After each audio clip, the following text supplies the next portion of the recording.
A lot of enthusiasm this past weekend on the West Coast for Hillary Clinton's visit. Hi for Hillary!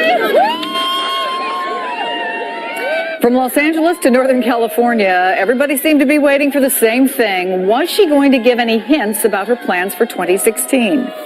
We just wanted to show that she has the support that she needs to run for office whenever she decides. She is looking quite presidential, I might say. So I believe there was a lot of hints. People started chanting, just say yes, but she didn't really give a direct answer. Well, let's look at some of what's behind the talk of inevitability. Of course, the fundraising prowess, the organization, the early endorsements. But that's what everybody thought in 2008. And a new Republic piece asks a provocative question. Is Hillary's nightmare a Democratic Party that realizes its soul lies with Elizabeth Warren? Let me bring in our company. Jonathan Allen, Politico's White House bureau chief. Nia-Malika Henderson is the politics reporter for the Washington Post and host of Post TV's On Background. Good morning. Good morning. So let's start with Hillary, because she's kind of touring the country, doing speaking engagements. She's racking up political chits as if the Clintons don't have plenty of those already. Let me read to you what Noam Schreiber wrote in this piece. Quote, anyone who lived through 2008 knows that inevitable candidates have a way of becoming distinctly evitable.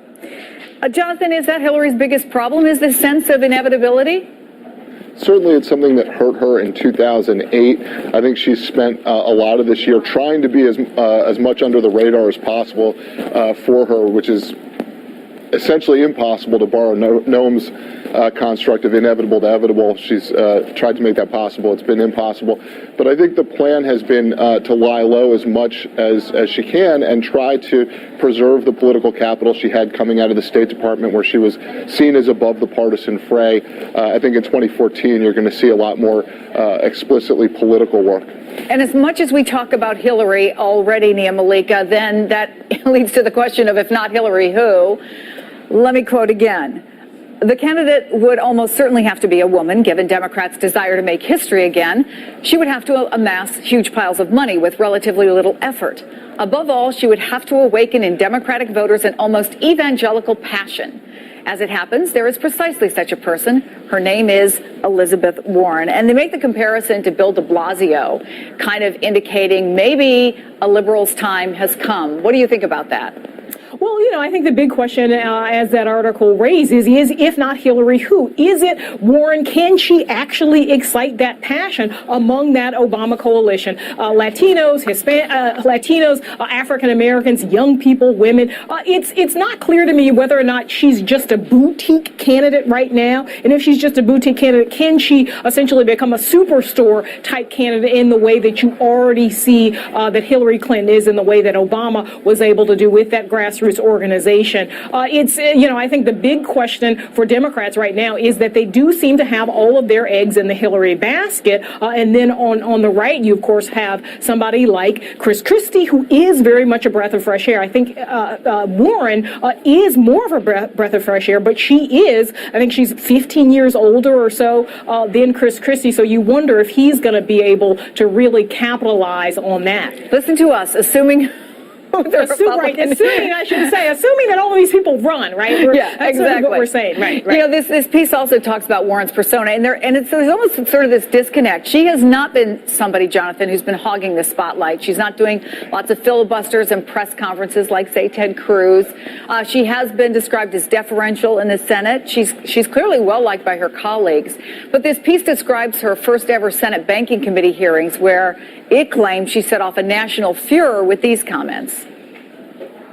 The question I really want to ask is about how tough you are, about how much leverage you really have in these settlements. And what I'd like to know is, tell me a little bit about the last few times you've taken the biggest financial institutions on Wall Street all the way to a trial.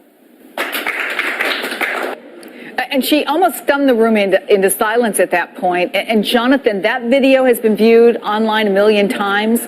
She's almost like this media sensation in that, for somebody who speaks as quietly as she does, there's a number of videos about her that have gotten multi-million hits.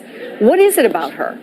Well, she's certainly got a following. You know, the progressives are putting out bumper stickers that say, I come from the the Elizabeth Warren wing of the Democratic Party. Look, I think she's speaking to a core value of the Democratic base, of the liberal base, that wealth has been concentrated in the hands of too few, and that it should be shared more evenly across the country. And I think that as a result of that, she's definitely connected with a lot of Americans, and particularly with the liberal wing of the Democratic Party. That said, it's not clear yet that that's enough. You know, Barack Obama had very strong rhetoric when it came to Wall Street, but as president of the United States, he's also often worked with Wall Street bankers to the frustration of a lot of liberals. And I think that anybody who gets into the office of the presidency has to weigh the needs of all the sectors of society, whether you're talking about government, business, nonprofit, et cetera. And so it would be interesting to see how Elizabeth Warren would position herself as a candidate for the presidency if she were to run.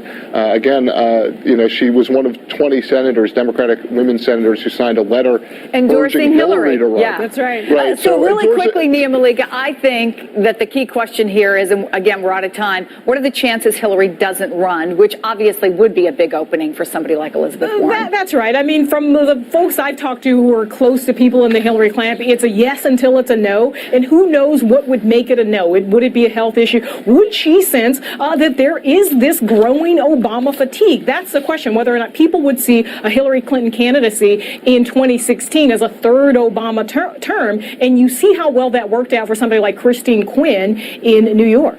All right, Nia-Malika Henderson, Jonathan Allen, good to see both of you. Thanks. Thank you, Chris.